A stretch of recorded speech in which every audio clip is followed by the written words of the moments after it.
Hey, Mag again. Now I'm going to show you how to graph parabolas that are in standard form, not in vertex form. And you probably remember seeing these formulas back in algebra 1.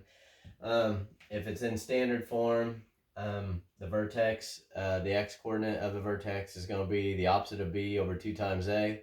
And then whatever that number is, you're going to plug in for x and solve for y. That's what that part means. I'll show you in a minute. Axis of symmetry, once again, whatever this number is, the equation of the axis of symmetry is going to be x equals that number. So whatever this number is, that's going to be the same number. And then the y-intercept, if it's in this format, is going to be your constant. All right, so say you have to graph this equation, y equals x squared plus 4x minus 1. Y, h of x, same thing, y is a function of x. So here we go. On this equation, a is 1. If there is no number in front of a variable, there's always a 1 in front of it. So lead coefficient here is a 1. B is 4, and C is negative 1. We're going to take that data, and then the x-coordinate of my vertex is going to be the opposite of B over 2 times A. So the opposite of 4 is a negative 4 over 2 times A. A is 1. So I do the math on that. So I have negative 4 over 2. The x-coordinate of my vertex is going to be at negative 2. Then what this means here is to take this number and plug it into your x and solve for y to get the y-coordinate. So we got our x-coordinate to be a negative 2. So we're going to take that guy, plug it in for x, solve for y, and then that will give us our y-coordinate of the vertex. I'm going after the vertex because the vertex is the most important point on a parabola. So when I plug in a negative 2 for my x, and I do the math, so negative 2 times negative 2 is a positive 4. 4 times negative 2 is a negative 8, minus 1. So I have negative 9 plus 4, that'd be a negative 5. So the y-coordinate of my vertex is at negative 5. So that's where my vertex is at. The lead coefficient is positive. It's a positive 1. So I know this parabola opens upward. If the lead coefficient were to be a negative 1 or any negative number, the parabola would open down. So I know right now where my vertex is located. I know that it opens up.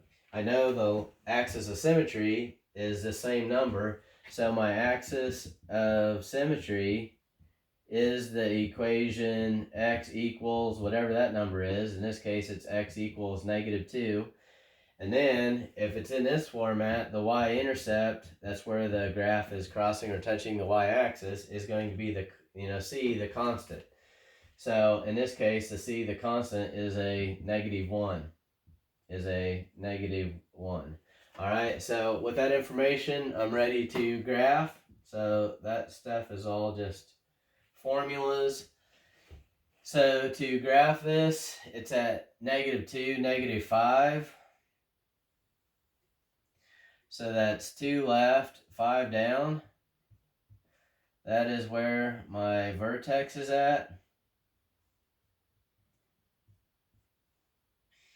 And then I also know the y-intercept, where it's crossing or touching the y-axis, it's at negative 1, which that's very kind of helpful here because I'll show you just a second why. My axis of symmetry is x equals negative 2. If I go 2 units to the right and it's at a certain height, which in this case, if I go 2 units to the right of my vertex and it's at a height of negative 1, parabolas are always symmetrical objects. So if I do the same thing on the left side, if I go 2 units to the left side, it's going to be the same height. So if I go 2 to the left of my vertex, it's also going to be at a height of negative 1. So I know, some points here. I know my vertex is at negative 2, negative 5. I know the y-intercept point is at 0, negative 1. And since it's a symmetrical object, I know another point of the parabola is going to be at, negative 4, negative 1. So my parabola looks like this. And these are the formulas. I gave you an example. And then don't forget, if you ever doubt yourself on the manual process, don't forget you have very nice graphing calculators that the school gave you. You can also just type in y equals x squared plus 4x minus 1, hit graph, and let the calculator graph it for you, and make sure that it looks appropriate, and verify your answer with the calculator.